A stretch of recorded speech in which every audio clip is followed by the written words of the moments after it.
السلام علیکم ورحمۃ اللہ وبرکاتہ۔ اعوذ باللہ السمیع العلیم من الشیطان الرجیم من ہمزہ ونفخہ ونفثہ۔ بسم اللہ الرحمن الرحیم۔ ولو شئنا لبعثنا فی کل قریۃ نذیرا فلا تطع الکافرین وجاہدہم بہ جہادا کبیرا۔ اور اگر ہم چاہتے تو ہر بستی میں ایک ڈرانے والا بھیجتے، چنانچہ آپ کافروں کی اطاعت نہ کریں اور ان سے قرآن کے ذریعے سے زبردست جہاد کریں۔ محترم سامعین کرام، سورۃ الفرقان سورہ نمبر 25 اور اسی سورت سے ابھی آپ کے سامنے آیت نمبر 51، 52 یعنی 51 اور 52 یہ دو آیات ابھی آپ کے سامنے تلاوت کی گئی۔ بفضل اللہ، بعون اللہ، بتوفیق اللہ، دونوں آیتوں کا ترجمہ بھی آپ تمام کی خدمت میں پیش کیا گیا۔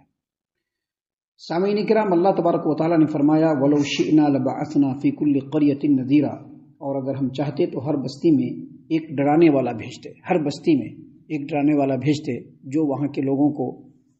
اللہ تبارک و تعالیٰ کے حکم سے آگاہ کرتا، لوگوں کو اللہ کے حکم پر نہ چلنے کا جو برا انجام ہے اس سے ڈراتا، اور ان تمام کو ہم حکم دیتے کہ اللہ تبارک و تعالیٰ کا جو پیغام ہے وہ لوگوں تک پہنچائیں۔ لیکن ایسا ہم نے نہیں کیا، بلکہ یہ آپ کی خصوصیت ہے نبی کریم صلی اللہ علیہ وسلم کہ ہر بستی میں ڈرانے والے کو نہیں بھیجا گیا، بلکہ ایک آپ کو بھیجا گیا۔ کیوں بھیجا گیا؟ تاکہ آپ لوگوں کے درمیان جائیے، لوگوں میں اللہ تبارک و تعالیٰ کا پیغام پہنچائیے، اور جہاں تک ہو سکے اللہ کا یہ جو کلام ہے، یہ جو قرآن ہے، آپ لوگوں تک پہنچائیے۔ یہ صرف نبی کریم صلی اللہ علیہ وسلم کے ساتھ خاص ہے۔ آپ سے پہلے ہر زمانے میں، ہر دور میں، ہر بستی کے اندر الگ الگ اسی قوم کے لیے خاص کر کے اللہ تبارک و تعالیٰ نے اپنے نبیوں کو بھیجا، لیکن نبی صلی اللہ علیہ وسلم کی خصوصیت اور نبی کریم صلی اللہ علیہ وسلم کا مقام و مرتبہ نبوت میں یہ ہے کہ آپ صلی اللہ علیہ وسلم کو پوری دنیا کے لیے، تمام انسانوں کے لیے اور قیامت تک کے لیے اللہ تبارک و تعالیٰ نے رسول بنا کر کے بھیجا۔ جیسا کہ اللہ تعالیٰ نے قرآن کریم سورۃ الانعام آیت نمبر 19 میں اللہ نے فرمایا وَأُوحِيَ إِلَيَّ الْقُرْآنُ وَأُوحِيَ إِلَيَّ الْقُرْآنُ لِأُنذِرَكُم بِهِ وَمَن بَلَغَ، یعنی میری طرف اس قرآن کریم کو نازل کیا گیا ہے، اس کی وجہ یہ ہے کہ میں تم لوگوں کو بھی اس قرآن کریم کے ذریعے سے ڈراؤں،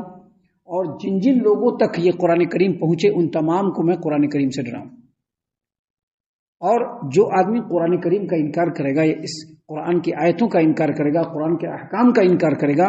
اللہ تبارک و تعالیٰ نے سورہ ہود آیت نمبر 17 میں فرمایا کہ وَمَن يَكْفُرْ بِهِ مِنَ الْأَحْزَابِ فَالنَّارُ مَوْعِدُهُ، اور جو قرآن کریم کا انکار کرے گا، اللہ کی آیتوں کا انکار کرے گا ان گروہوں میں سے، تو جہنم ان کا اصل میں ٹھکانہ ہے۔ اللہ تعالیٰ نے قرآن کریم سورۃ الاعراف آیت نمبر 158 میں فرمایا قُلْ يَا أَيُّهَا النَّاسُ إِنِّي رَسُولُ اللَّهِ إِلَيْكُمْ جَمِيعًا، اے نبی کریم صلی اللہ علیہ وسلم آپ کہہ دیجئے کہ لوگو میں تم تمام کی طرف رسول بنا کر کے بھیجا گیا ہوں۔ آپ مسلم ہیں تب بھی آپ کے رسول اللہ کے رسول صلی اللہ علیہ وسلم ہی ہیں، اور اگر آپ مسلم نہیں ہیں تب بھی آپ کے رسول محمد عربی صلی اللہ علیہ وسلم ہیں۔ سامعین کرام، نبی کریم صلی اللہ علیہ وسلم کی حدیث ہے، صحیح البخاری کتاب التیمم حدیث نمبر 335 اور صحیح مسلم کتاب المساجد و مواضع الصلاۃ حدیث نمبر 521 یعنی 521 نمبر کی صحیح مسلم کی روایت ہے۔ نبی کریم صلی اللہ علیہ وسلم نے فرمایا کان النبی یبعث الی قومہ خاصہ وبعثت الی الناس عامہ، یعنی جتنے بھی انبیاء اس سے پہلے بھیجے گئے وہ خاص قوم کے لیے بھیجے گئے۔ موسیٰ علیہ السلام صرف بنی اسرائیل کے لیے آئے، اگرچہ ہم ان کے اوپر ایمان لاتے ہیں صرف رسول ہونے کے اعتبار سے، رسول ہونے کے اعتبار سے کہ وہ اللہ کے رسول ہیں، لیکن ان کو بھیجا گیا کس کے لیے؟ صرف بنی اسرائیل کے لیے۔ اسی طرح سے جتنے بھی انبیاء آئے وہ صرف اپنی قوم کے لیے آئے، لیکن نبی کریم صلی اللہ علیہ وسلم نے فرمایا کہ ہر نبی کو بطور خاص انہی کی قوم کے لیے نبی بنا کر کے بھیجا گیا، اور مجھ کو تمام انسانوں کے لیے رسول بنا کر کے بھیجا گیا۔ یعنی اس آیت کریمہ میں اللہ تبارک و تعالیٰ کے بیان کرنے کی جو منشا ہے، قرآن کریم کا جو اصل مفہوم ہے وہ یہ کہ اللہ تبارک و تعالیٰ نے فرمایا کہ ہم اگر چاہتے تو اے نبی صلی اللہ علیہ وسلم آپ کے زمانے میں ہی ہر قوم میں ہر بستی میں الگ الگ رسول بھیجتے اور ہر جگہ پر حق و باطل کا معرکہ ہوتا، لیکن ہم نے ایسا نہیں کیا، بلکہ نبی کریم صلی اللہ علیہ وسلم کو اے نبی کریم صلی اللہ علیہ وسلم ہم نے آپ کو نبوت کا آفتاب بنا کر کے بھیجا جو پوری دنیا کے انسانوں کے لیے ہو، اور یہ آفتاب پوری دنیا کے انسانوں کے لیے قیامت تک چمکتا رہے جیسے یہ آفتاب چمک رہا ہے۔ ایک آفتاب ہے، ایک سورج ہے جو پوری دنیا کے لیے چمک رہا ہے۔ اے نبی صلی اللہ علیہ وسلم ہم نے بھی آپ کو نبوت کے مقام میں وہ آفتاب بنایا ہے جو پوری امت کے لیے ہو، یکساں ہو، پوری دنیا کے لیے ہو، یکساں ہو اور قیامت تک ہو۔ اب یہاں پر اللہ تبارک و تعالیٰ نے آگے فرمایا فَلَا تُطِعِ الْكَافِرِينَ وَجَاهِدْهُمْ بِهِ جِهَادًا كَبِيرًا، اس کا مطلب یہ ہے کہ اے نبی صلی اللہ علیہ وسلم آپ کافروں کی اطاعت نہ کرے اور ان سے قرآن کے ذریعے سے جہاد کرے، زبردست جہاد۔ اس کا مطلب یہ ہے کہ نبی جس قدر عظیم الشان ہوگا حق و باطل میں ٹکراؤ اتنا ہی عظیم ہوگا۔